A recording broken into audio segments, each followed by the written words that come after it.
Que la gloire, que l'honneur, la puissance, l'excellence, les actions de grâce reviennent à notre Seigneur Jésus-Christ, le Dieu de tous les esprits, celui-là qui non seulement veille sur nous, mais veille aussi sur toutes les personnes qui nous entourent, toutes les personnes qui nous sont chères. Que le nom de Jésus-Christ soit glorifié en ce 15 mai 2021. Plusieurs sont partis, plusieurs sont arrivés. Mais nous sommes toujours là, par la grâce du Seigneur. Nous sommes toujours là, vivons pour le Seigneur. J'aimerais commencer ce partage par un chant. Toujours par un chant, parce que notre Dieu aime l'adoration. Notre Père aime la louange et l'adoration qui viennent de son peuple. La Bible nous dit que le Seigneur siège au milieu de la louange de son peuple. J'aimerais commencer ce partage par ce chant. Pourquoi je vais chanter cette chanson? Parce que je l'ai entendue cette nuit. Cette nuit, j'ai prié toute la nuit pour le sujet d'une bien-aimée qui m'a contactée il y a quelque temps de cela. Elle m'a contactée pour son église. Elle m'a demandé de prier pour son église et de prier pour son pasteur. Et toi qui es là, qui m'écoutes, imite cette jeune bien-aimée. Imite-la. Prie pour ton église. Prie pour ton pasteur. Prie pour toutes les églises du monde entier, corps du Christ. Faisons de ça un sujet de prière. La Bible nous demande de prier pour les saints. Quand on parle de saints dans la Bible, on ne parle pas de ceux qui sont morts dans le Seigneur. Mais on parle de ceux-là qui ont accepté le Christ comme Seigneur et Sauveur et qui ont été sanctifiés par le sang de Jésus-Christ. Jésus-Christ est notre Dieu, il est notre Père. Il est bon. J'aimerais commencer ce partage par ce chant que j'ai entendu cette nuit. Ce chant que je connaissais depuis longtemps, mais ça faisait très longtemps que je l'avais chanté et cette nuit encore je l'ai entendu. Ce chant dit que Saint est le Seigneur. Saint, Saint, Saint, Saint,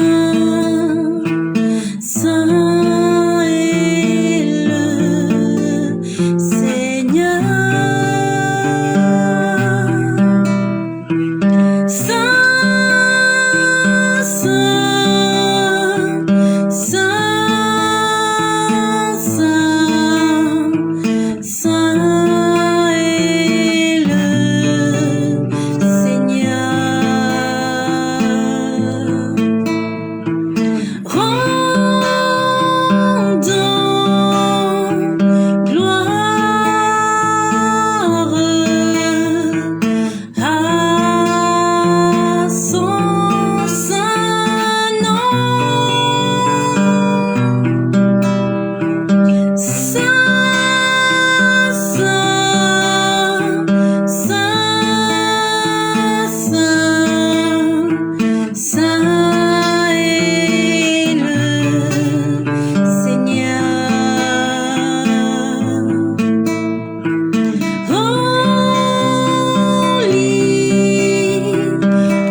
J'ai encore entendu cette chanson cette nuit pendant que j'étais en train de prier. J'ai intitulé ce message, j'ai intitulé ce partage, j'ai un message pour ton pasteur. Il y a une bien-aimée qui m'a contactée. Elle est membre d'une église. Elle est fidèle dans ce département, dans le département de cette église. Mais il se passe quelque chose dans cette église-là. Elle me dit que l'église est en train de se vider de ses membres. Que tous les jours, on peut compter du bout des doigts les fidèles de cette église. Que leur église n'est pas grande, mais ils ont du mal à la remplir. Et elle voulait savoir pourquoi est-ce que les gens sont en train de déserter l'église, alors que tous les moyens sont mis en jeu, alors que l'enseignement est là, mais les gens ne viennent pas. Même les responsables, ils ne viennent plus en semaine, ils ne viennent que le dimanche, et encore, on les compte du bout des doigts. Lorsqu'elle m'en a parlé, j'en ai fait une priorité, parce qu'il s'agit des âmes. Il s'agit des brebis du Seigneur. Et j'ai demandé au Seigneur de connaître les raisons pour lesquelles ces fidèles avaient déserté l'église, qui ne veulent plus venir à l'église. Donc j'aimerais répondre à cette bien-aimée.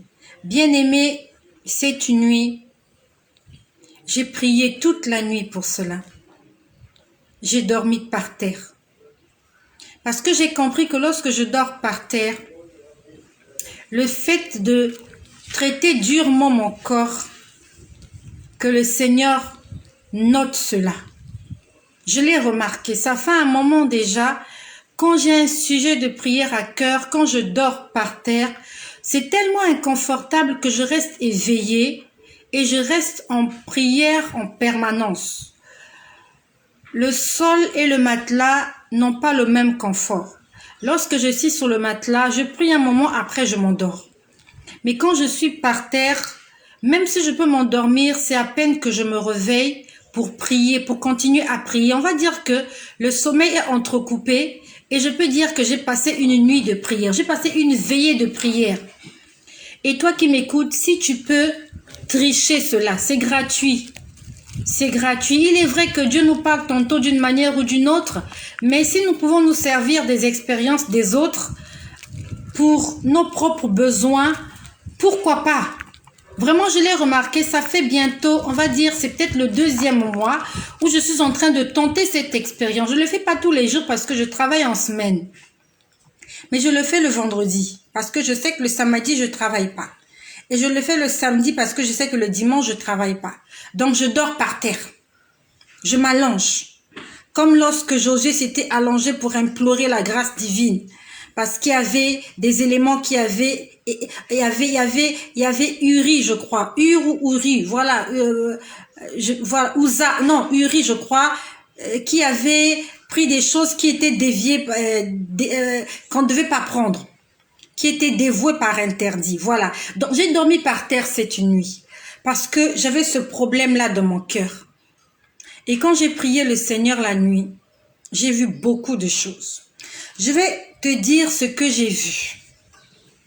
Alors, je priais premièrement, j'ai vu un poisson. J'ai vu un gros poisson.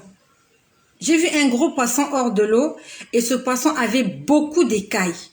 Vraiment beaucoup d'écailles.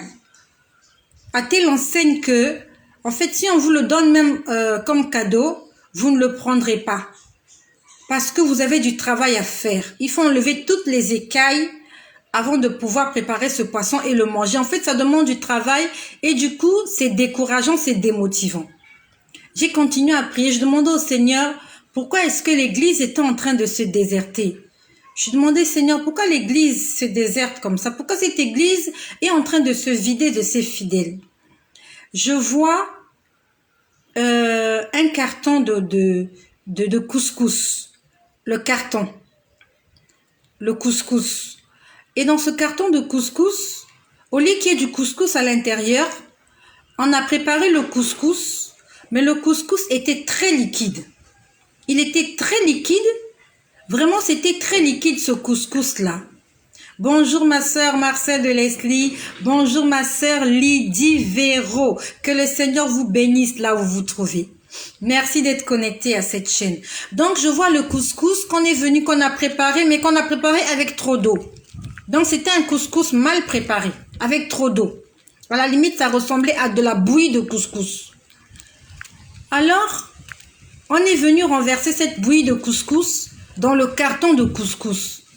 En fait, c'est comme si on renversait de la bouillie dans un carton. Je me suis dit, mais ça ne tiendra pas. Parce que le carton ne peut pas supporter l'humidité. Le carton ne peut pas supporter le liquide. Je me suis dit, mais ce carton-là, il va se déchirer. J'ai continué à prier. J'ai continué à prier. Je vois encore un autre carton de couscous. Le carton de couscous que je vois, vous voyez, sont les petits cartons de couscous qu'on achète à maximum 2 euros dans les boutiques. Voilà, maximum 2 euros, 1000 francs, voilà par là. Je vois un autre carton de couscous, mais il y avait maintenant du couscous à l'intérieur. Sauf que le carton était déchiré. Le carton était déchiré sur le côté. Donc, comme le carton était déchiré, il y a la moitié du couscous qui est sortie. La moitié du couscous est tombée parce que le carton était déchiré. Je ne sais pas comment je peux vous faire voilà, je vais vous faire un petit chemin. Voilà. Imaginons que le carton de couscous est là. Voilà. À la limite, au départ, le carton était plein. Et on est venu mettre une ouverture ici. Ce qui fait que tout le couscous, de là jusqu'ici, tout le couscous est sorti par cette entrée. Il ne reste que cette petite partie. Sauf que l'ouverture est toujours ouverte. L'ouverture est toujours là. J'ai continué à prier le Seigneur. J'ai dit, Seigneur, je ne comprends pas ce que cela signifie. Pourquoi est-ce que les membres de l'église sont en train de quitter l'église? Le Seigneur est en train de me montrer du couscous. Je comprenais pas vraiment. C'est pour te dire que toi, si tu pries, si tu vois des choses que tu ne comprends pas, n'arrête pas de prier. Continue. Peut-être que le Seigneur veut que tu ailles en profondeur.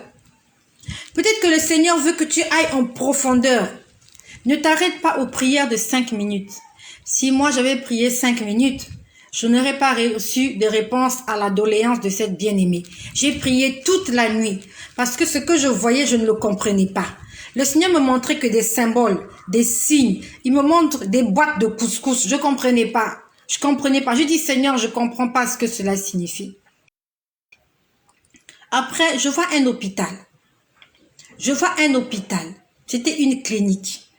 Et dans cette clinique, il y avait des patients. Les patients étaient assis dans la clinique. Ils attendaient d'être consultés par un médecin. Et voilà comment, à l'extérieur de la clinique, il y a des brigands qui arrivent, des bandits. Ils étaient cagoulés, ils étaient nombreux. Je ne sais pas exactement au nombre de combien ils étaient, mais ils étaient cagoulés. Des bandits sont arrivés, je crois, dans une voiture, avec une voiture. Ils sont venus garer devant l'église, devant la clinique. Ils ont garé devant la clinique et ils ont fait éruption dans la salle d'attente.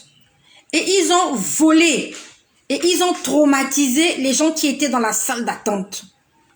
Quand j'ai vu cette image, j'ai pas compris. En fait, je comprenais, mais je voulais que le Seigneur puisse me l'expliquer clairement. Donc, la clinique, en fait, représentait l'église. Parce que nous savons qu'il y a beaucoup de gens qui viennent à l'église pour chercher la santé. D'autres viennent à l'église pour chercher le salut. Donc, quand nous allons à l'église, c'est comme lorsque nous allons à l'hôpital. Nous allons chercher une solution salvatrice. Nous allons voir un médecin. Quand nous allons à l'église, nous allons rencontrer un pasteur, un homme de Dieu, afin qu'il puisse trouver des solutions à nos problèmes en priant pour nous. Donc, l'église, c'est comme une clinique, c'est comme un hôpital où les gens viennent. Sauf que là, il y a des brigands qui sont arrivés, des bandits. Ils sont entrés dans la clinique, ils ont traumatisé les patients et ils leur ont volé des choses qui leur étaient chères. Donc, on leur a volé des téléphones portables, d'autres on leur a volé leur sac, d'autres on leur a volé leur argent. Ce qui fait que les clients, les patients qui étaient là ce jour-là, qui ont été traumatisés, ne reviendront plus dans cette clinique. Non seulement qu'ils ne reviendront plus, ils vont faire une mauvaise propagande de cette clinique. À la limite, cette clinique qui a été braquée par des bandits va avoir une mauvaise réputation. Parce qu'il y a des gens qui ont été traumatisés suite à un événement qui s'est passé. Donc, le Seigneur était en train de me dire qu'il s'est passé quelque chose dans cette église. Et les fidèles de cette église ont été traumatisés et choqués par rapport à ce qui s'est passé dans cette église. Et c'est la raison pour laquelle ils ont fui l'église. Là, j'avais compris que les fidèles de cette église sont enfuis parce qu'il s'est passé quelque chose dans l'église. Là, maintenant, j'ai demandé au Seigneur, qu'est-ce qui s'est réellement passé à l'église? Seigneur, explique-moi, dis-moi ce qui s'est passé à l'église afin que je puisse le communiquer à cette sœur parce qu'il s'agit de la vie des gens. Il s'agit du salut des âmes. J'ai continué à prier. J'ai continué à prier, alors j'entends une chanson. La chanson disait, j'ai entendu deux chansons. La première chanson disait, Only you are holy. Only you are holy. Je crois que cette semaine, je vous ai chanté cette chanson de Marcel Mbungu. La chanson signifie « Il n'y a que toi qui es saint. Il n'y a que toi qui es saint. » Et plus bas, la chanson dit « Que mon amour, que ma vie, que ma foi soit un témoignage. All my life, toute ma vie, que toute ma vie, que tout mon cœur, que tout mon amour soit un témoignage. Only you are holy. Only you are worthy. Only you are wonderful. There is no one else like you, who is faithful forever true.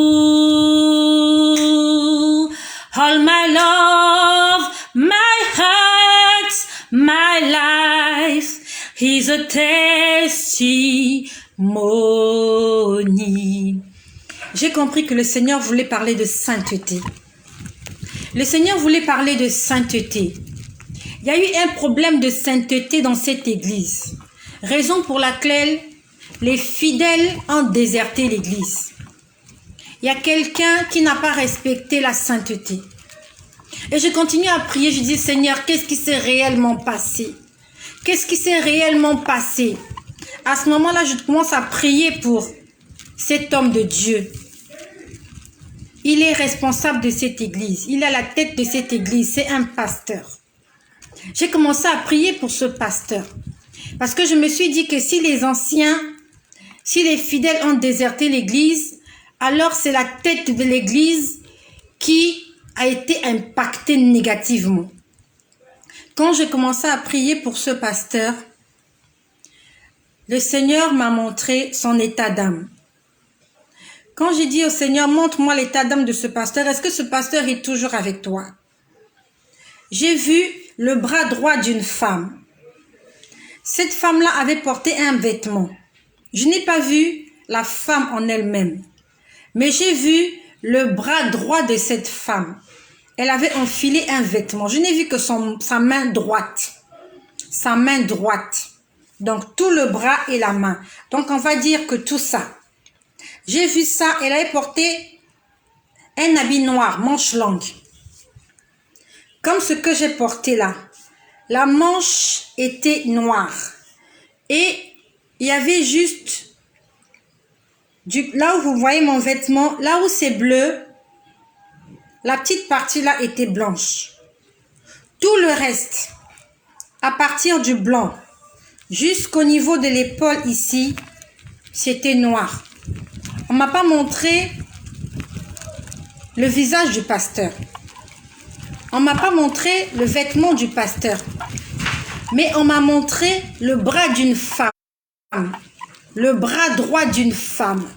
Donc il s'agit, en fait, tout le problème vient d'une femme. Le problème qu'il y a dans cette église, c'est un problème de femme. C'est à cause d'une femme que les fidèles ont déserté l'église. Et cette femme-là, elle est revêtue de noir. Et elle a une petite partie blanche. Donc elle a un semblant de vertu. Elle a un semblant de sainteté. Elle a un semblant de chrétienté. Elle a un semblant de quelque chose. Vous avez l'impression, vous croyez que c'est un enfant de Dieu. En fait, c'est pas un enfant de Dieu. Et il s'agit d'un bras droit. Ça veut dire que d'une personne qui est très proche à ce pasteur. Et c'est une femme. J'ai continué à prier le Seigneur. J'ai dit, Seigneur, qu'est-ce qui se passe dans cette église? Je veux savoir qu'est-ce qui s'est passé dans cette église.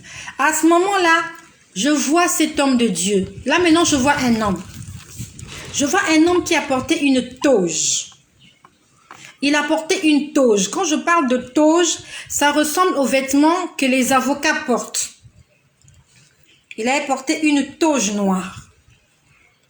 Et en dehors de cette toge noire, il avait cet insigne-là blanc que les hommes de Dieu portent. Je ne sais pas comment on appelle ça.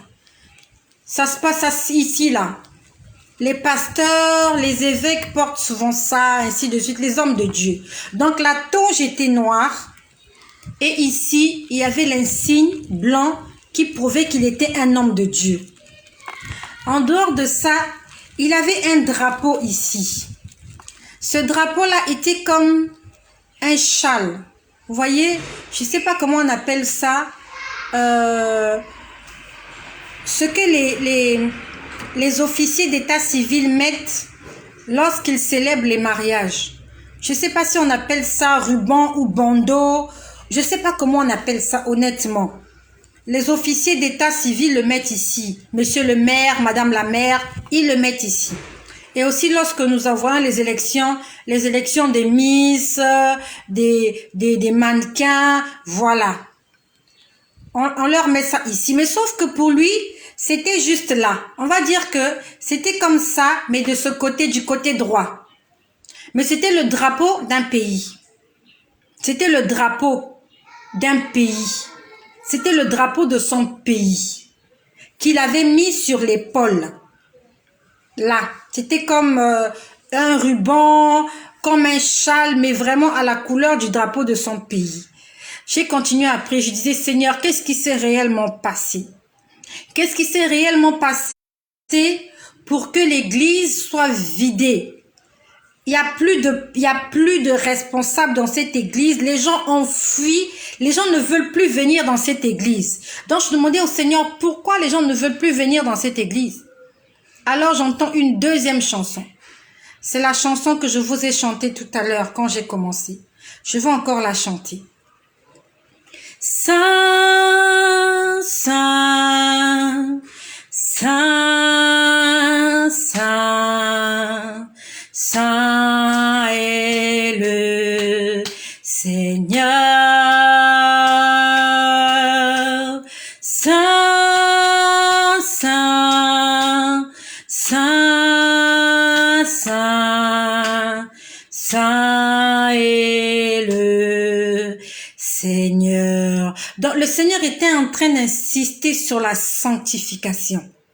Le Seigneur était en train d'insister sur la sanctification. Donc, j'ai vu l'état d'âme du pasteur. Le pasteur n'était pas revêtu de blanc. Il était revêtu d'une toge noire. Et la seule chose blanche qu'il y avait sur lui était cette chose-là qu'il avait ici. Quand je parlais encore, quand je demandais encore l'état d'âme du pasteur, on m'a montré le bras droit d'une femme, la main droite d'une femme. Et cette main était revêtue de noir. Et il n'y avait qu'une petite partie qui était blanche. J'ai continué à prier, j'ai dit, Seigneur, explique-moi ce qui s'est passé. À ce moment-là, j'entends audiblement, j'entends, laissez-vous guider par le Saint-Esprit. Le Seigneur est en train de parler à ce pasteur, pas seulement à ce pasteur, mais à plusieurs autres pasteurs qui ont attristé le Saint-Esprit. Le Seigneur a dit, laissez-vous guider par le Saint-Esprit. Ça veut dire qu'il est arrivé un moment où ce pasteur n'était plus guidé par le Saint-Esprit. Par qui il était guidé, je ne sais pas. Est-ce qu'il était influencé par des hommes? Est-ce qu'il était influencé par cette femme-là qui est son bras droit, cette femme-là qui est très proche de lui, mais qui a une apparence très obscure, je ne sais pas. Mais le Seigneur a dit, laissez-vous guider par le Saint-Esprit. J'ai continué à prier. J'ai continué à prier pour ce pasteur. Après, j'entends le nom d'un chef d'État. J'ai entendu le nom d'un chef d'État. Et j'ai entendu le nom de ce chef d'État, c'est le nom du chef d'État qui est en exercice dans le pays où ce pasteur a implanté son église. Donc cette sœur qui m'a appelée, elle vit dans un pays évidemment.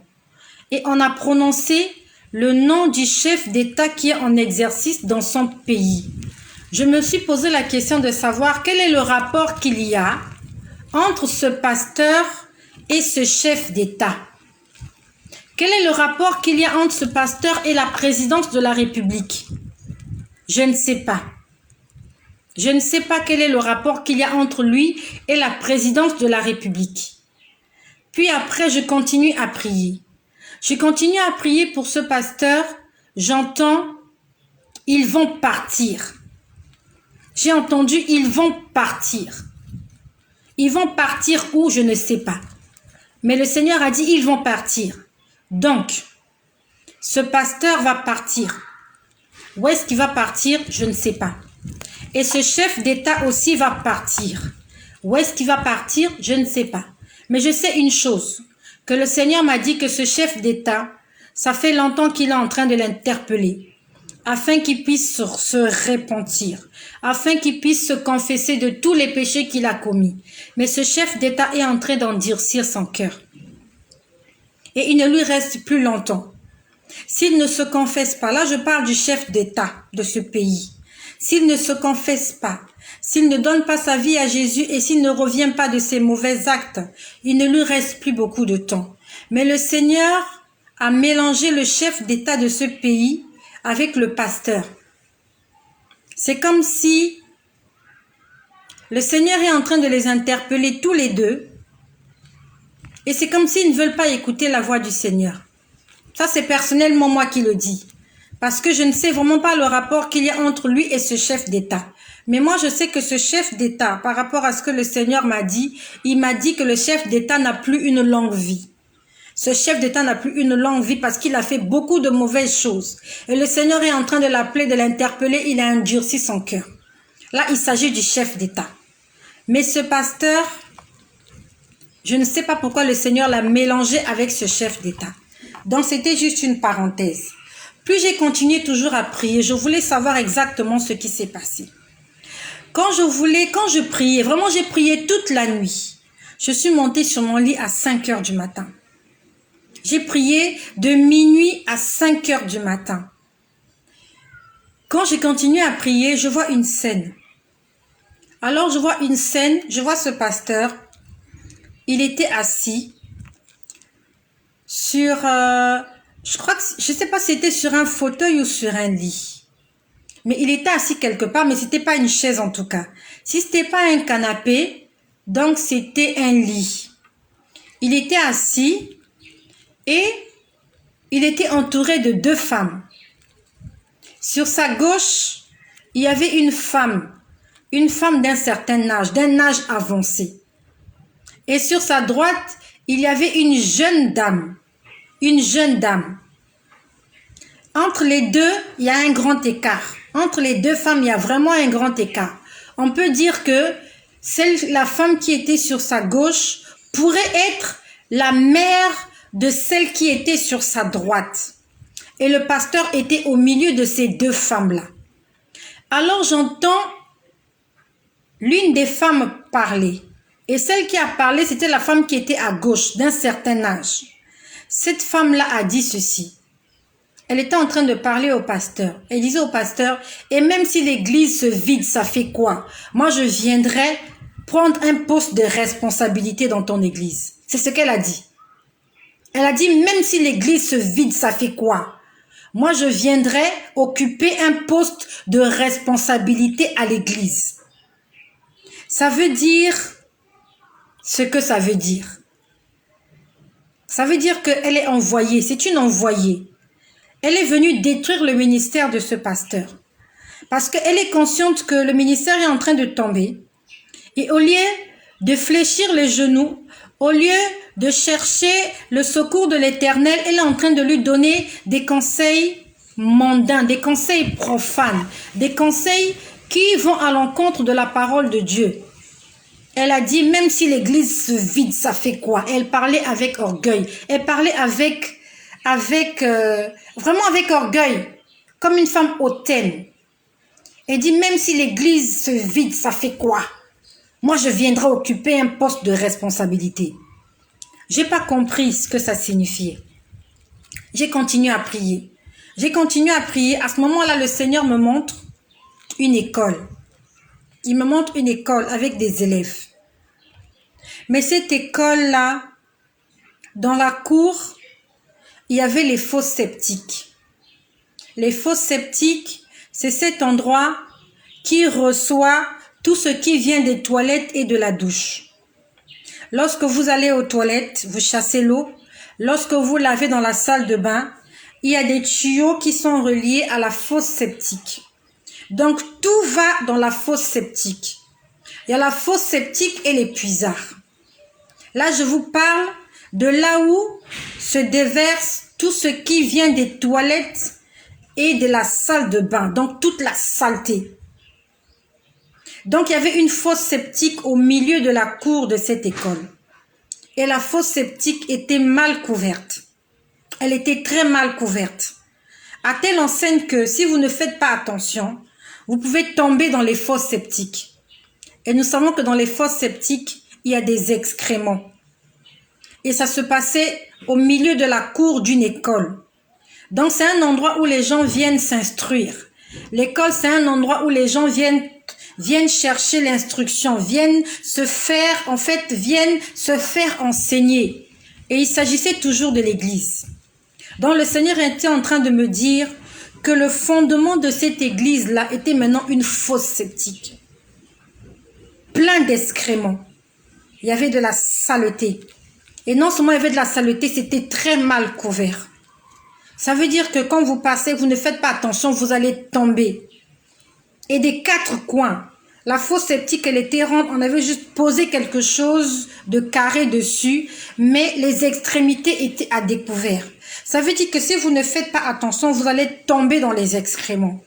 Et tout autour dans la cour, tout était sale. En tout cas, tout ce que j'ai vu là était dégueulasse. C'était sale.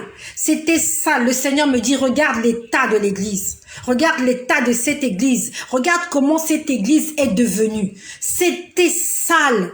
C'était rempli d'excréments dans la fosse septique. La fosse septique était mal couverte. Et à l'extérieur, vraiment, tout ce qui est à l'extérieur était sale. Et c'était un endroit où des enfants devaient venir. Des élèves devaient venir, comment je peux dire, recevoir instruction. Et c'était un endroit dangereux. Et c'est parce que cet endroit est devenu dangereux que les fidèles ont vidé l'église. Donc le Seigneur était en train de m'expliquer qu'il y a un problème dans le socle même de l'église. Il y a un problème avec le dirigeant de cette église. J'ai continué à prier, j'ai dit, Seigneur, explique-moi ce qui s'est passé. Qu'est-ce que ce pasteur-là a fait? Je veux savoir ce que ce pasteur-là a fait. Donc, je vois dans cette cour de l'école, je vois une dame qui s'approche. Une dame. Elle vient. Elles étaient au nombre de 2. Je crois 2 ou 3. Mais il y a une qui était venue en mission. Et celle qui était venue en mission, elle était animée d'un esprit de séduction. Elle est venue pour séduire. Elle est venue, elle était très mal habillée. Elle était habillée comme une prostituée. Elle est habillée et elle a séduit. Elle a fait preuve, en fait, elle a utilisé la séduction à l'église. Donc, elle a séduit quelqu'un ou elle a séduit des gens. Les gens ont été séduits par elle. Et par elle est venu l'esprit de mort. Il y a l'esprit de mort dans cette église. Et l'esprit de mort est arrivé suite à la séduction. Il y a quelqu'un qui est venu séduire cet homme de Dieu. Et en séduisant cet homme de Dieu, elle a amené la mort. Il y a l'esprit de mort dans cette église-là.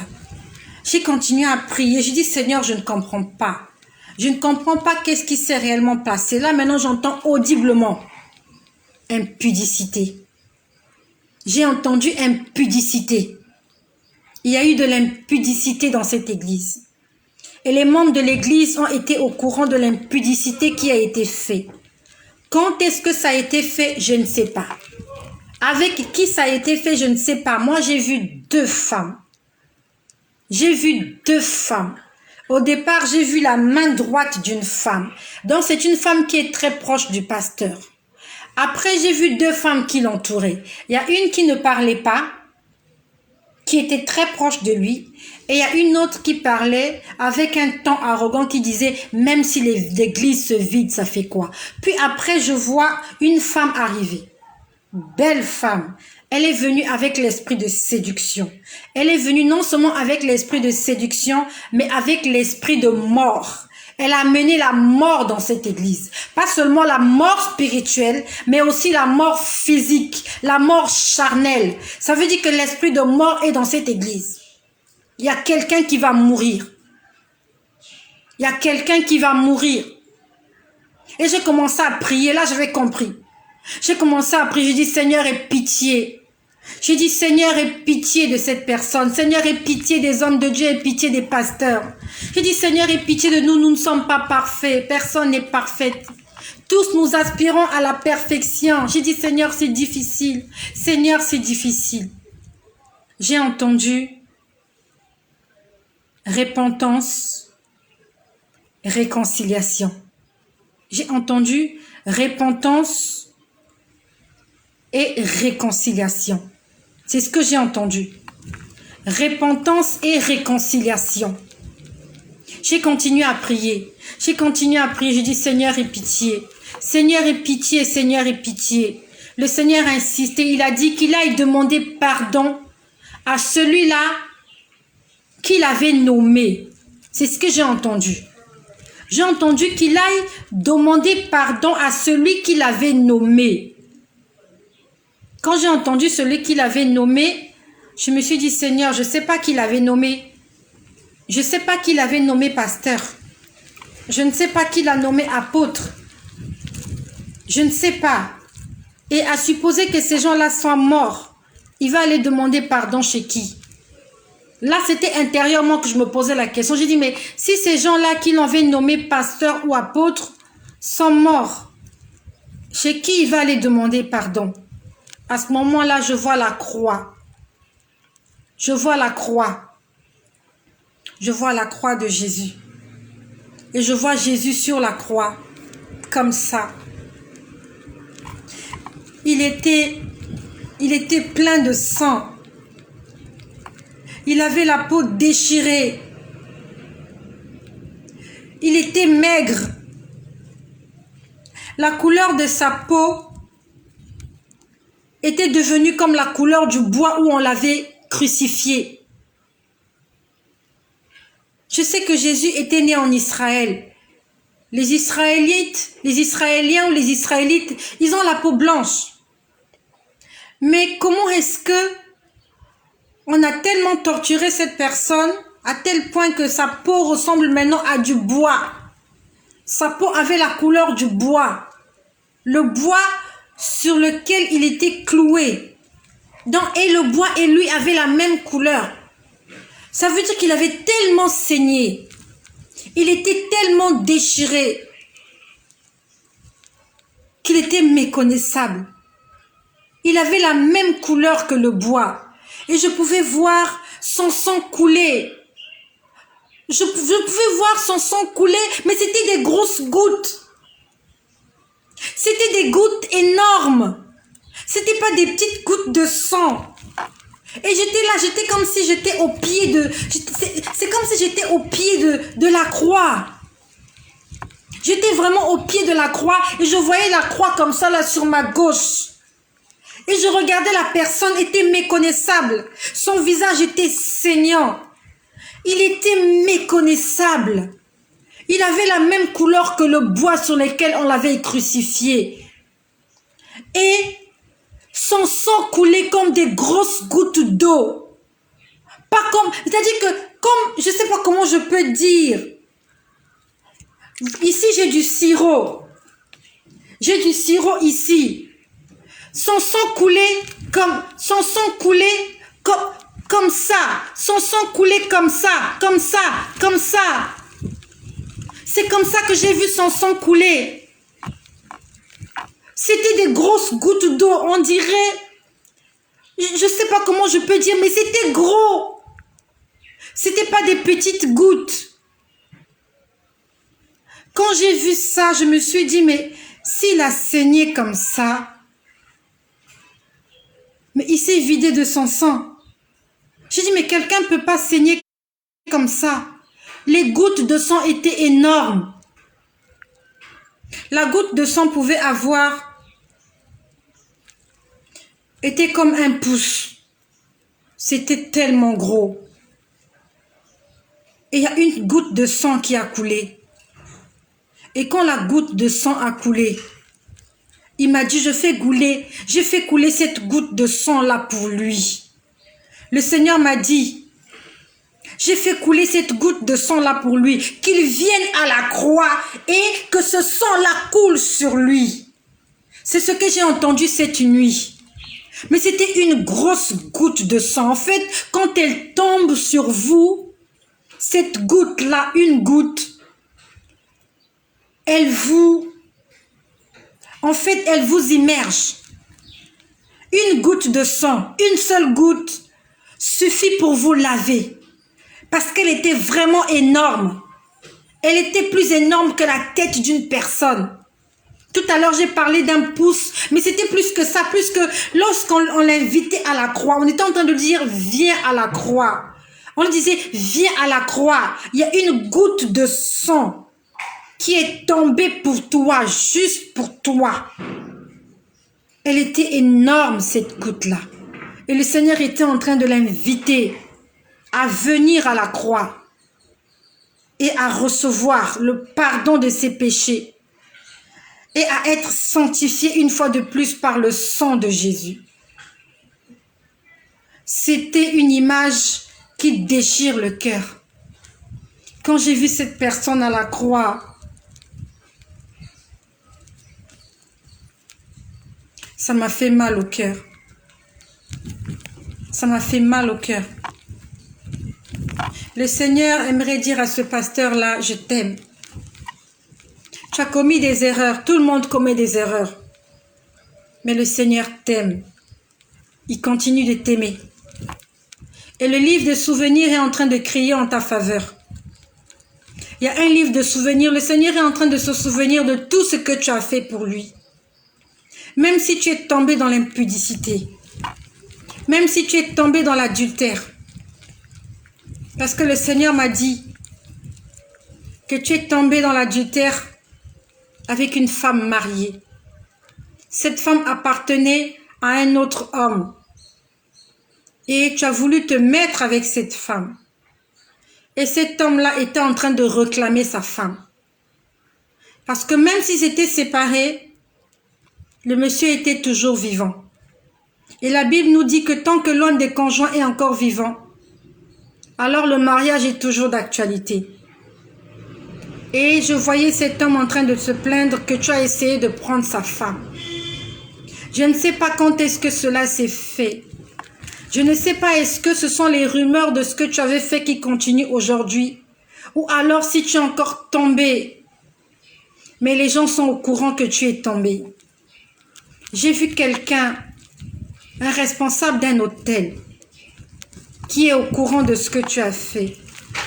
Je ne sais pas s'il s'agit d'un hôtel où les gens vont pour dormir ou un autre hôtel, mais on m'a parlé du propriétaire d'un hôtel. Propriétaire d'un hôtel. Il y a le propriétaire d'un hôtel qui sait ce que tu as fait.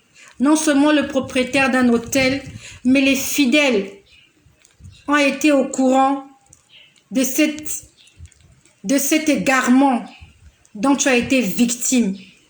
C'est pas de ta faute. C'est le diable qui a envoyé des envoyés pour te faire tomber. Raison pour laquelle l'église est en train de se vider, parce qu'ils ont entendu cela. Ils ont entendu cela, ils ont entendu que tu étais tombé dans le péché. Ils ont entendu, raison pour laquelle ils sont en train de vider l'église. Mais le Seigneur demande que tu repartes à ses pieds, que tu ailles te sanctifier aux pieds de Jésus-Christ à la croix. Le Seigneur a demandé que tu ailles demander pardon à celui qui t'a nommé. Je ne connais pas qui t'a nommé. Je ne sais pas qui t'a nommé. Qui t'a nommé pasteur, qui t'a nommé apôtre, je ne sais pas qui t'a nommé. Et le Seigneur a parlé, il a dit, laissez-vous guider par le Saint-Esprit. Demandons au Seigneur de nous guider. Et laissons-nous guider par le Saint-Esprit. Nous ne sommes pas là pour nous juger. Nous sommes là pour nous exhorter, pour nous édifier, pour nous fortifier, afin que nous puissions hériter de la vie éternelle. On n'est pas là pour se juger. Je ne te juge pas, mon pasteur. Je ne te juge pas, mon frère. Je viens te dire ce que le Seigneur me demande de te dire. Moi aussi, j'ai fait ces choses. J'étais une femme adultère. Et le Seigneur m'a racheté, il m'a sauvé. Et si aujourd'hui, 15 mai, nous sommes toujours en vie, c'est parce qu'il y a quelqu'un qui intercède en notre faveur. Mais le Seigneur m'a dit qu'il ne veut pas te perdre. Il ne veut pas perdre ton âme. Et pour cela, il va te prendre avant que ton temps n'arrive. Avant que ton jour n'arrive, le Seigneur va te redemander ton âme. Pas pour te faire du mal, mais pour te sauver. De peur que tu ne tombes dans les mêmes erreurs. De peur que le diable continue à t'accuser et à te cribler comme du froment.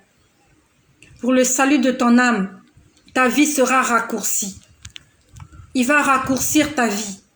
Parce qu'il ne veut pas te perdre. Donc, cher pasteur, cher enfant de Dieu, peut-être que tu n'es pas le pasteur en question, mais peut-être que cela te concerne. Peut-être que le Seigneur est en train de t'interpeller pour un péché que tu n'arrives pas à abandonner. Voilà comment des hommes, des femmes ont fui l'église à cause d'un péché que le pasteur avait commis. Ce sont des âmes meurtries. Est-ce qu'elles reviendront à l'église? Je ne sais pas. Mais elles sont allées avec un mauvais témoignage. Ils sont allés avec une mauvaise réputation de ce pasteur. Mais notre Dieu est un Dieu tout-puissant. Le Seigneur, c'est celui-là qui relève le faible. Même si l'église s'est vidée, repars aux pieds du Seigneur. Demande-lui pardon.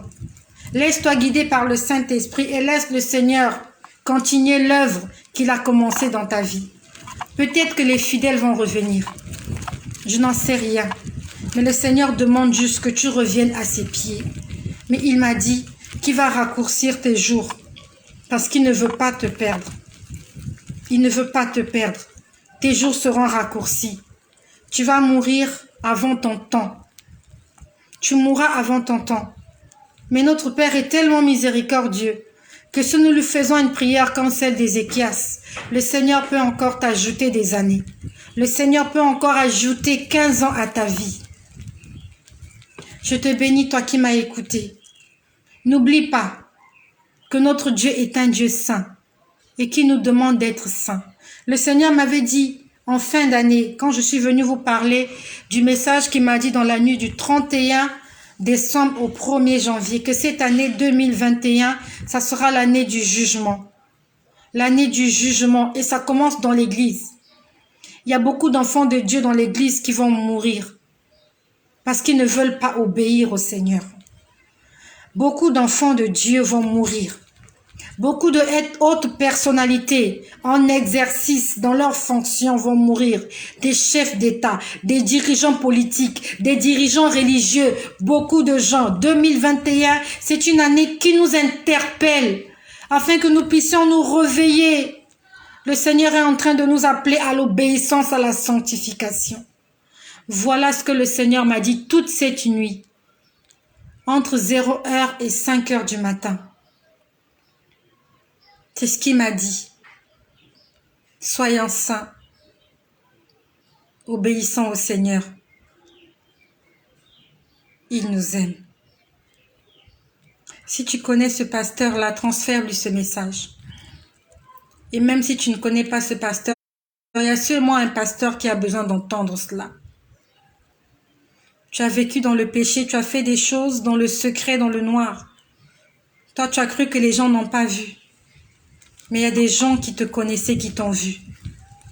Dans les hôtels où tu es parti, il y a des gens qui t'ont peut-être reconnu. Et ils ont propagé la nouvelle et aujourd'hui, ton église a été vidée. Peut-être que tu avais demandé pardon au Seigneur, toi tu as oublié. Mais il y a quelque chose qui continue de te réclamer. Est-ce que tu as vraiment arrêté avec cette relation? Est-ce que tu as coupé avec cette femme-là? Est-ce que c'est vraiment terminé? Est-ce que dans ton cœur, tu ne ressens plus rien pour elle? La Bible nous dit que si un homme regarde une femme de façon à la convoiter, il a déjà commis l'adultère dans son cœur. Tu as déjà commis l'adultère quand tu convoites une femme. Est-ce que c'est le cas pour toi? Je ne sais pas. Moi, je suis venue te dire ce que le Seigneur m'a dit et ce qu'il m'a montré. Il m'a dit repentance et réconciliation. Il m'a dit va demander pardon. Il m'a dit reviens à la croix. Il m'a dit laisse-toi sanctifier par le sang de Jésus. Et il m'a dit laisse-toi.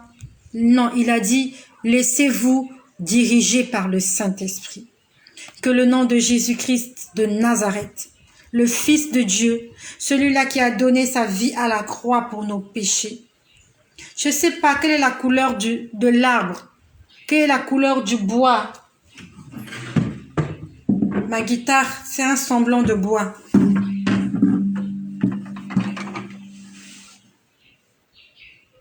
C'était pas jaune comme ça. Ça ressemblait à ça. Cette nuit, quand j'ai vu la croix, c'était du bois marron rouge ou rouge marron, c'est comme tu veux. Et la personne qui était crucifiée avait la même couleur que le bois. Ça veut dire qu'il avait vraiment saigné.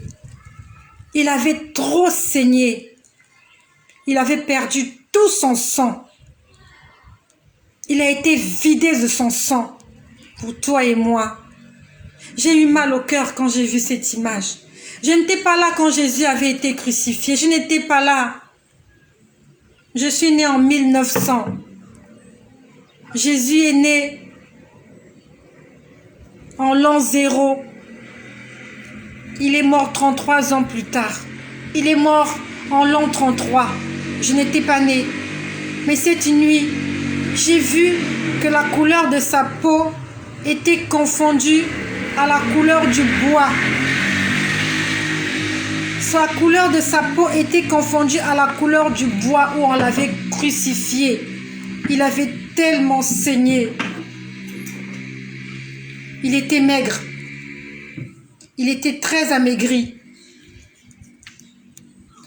Comme ça. Je suppose qu'il avait très mal au cou. Notre Dieu avait mal au cou. Je ne sais pas, est-ce que tu peux rester comme ça pendant 1 heure? Sans pourtant qu'on te retienne ton cou. Et son cou était là, comme ça. Il était fatigué. Juste fatigué. Parce que toi et moi, nous avons péché. Quand j'ai vu cette image, c'était pas une image, c'était tellement réel. J'ai dormi par terre. Et j'ai vu la croix juste là sur ma gauche. La croix était là. Si je levais ma main, je pouvais toucher ses pieds. Je pouvais voir ses pieds ensanglantés et sa tête qui pendait comme ça. Sa tête était en train de pendre. Et pendant que je parle, je me rappelle d'une chose. Pendant que j'étais en train de prier pour ce pasteur, j'ai vu le cadavre d'un homme abandonné dans la rue. Cet homme-là avait été tué, agressé. Et son cadavre gisait dans la rue ensanglanté. Il était recouvert d'un tissu. Et les gens qui venaient, ils fuyaient. Ils venaient regarder le cadavre de la personne et ils fuyaient. Ils venaient regarder le cadavre de la personne, ils fuyaient. Je ne sais pas qui est cette personne. Je ne sais pas qu'est-ce que cela signifie. Mais j'ai vu cette image pendant que j'étais en train de prier pour ce pasteur-là. Cher pasteur, je continue à prier pour toi, afin que le Seigneur se souvienne de tout ce que tu as fait pour son œuvre et qu'il sauve ton âme et qu'il sauve ton ministère. Soyez bénis chez vous et que le nom de Jésus-Christ soit glorifié.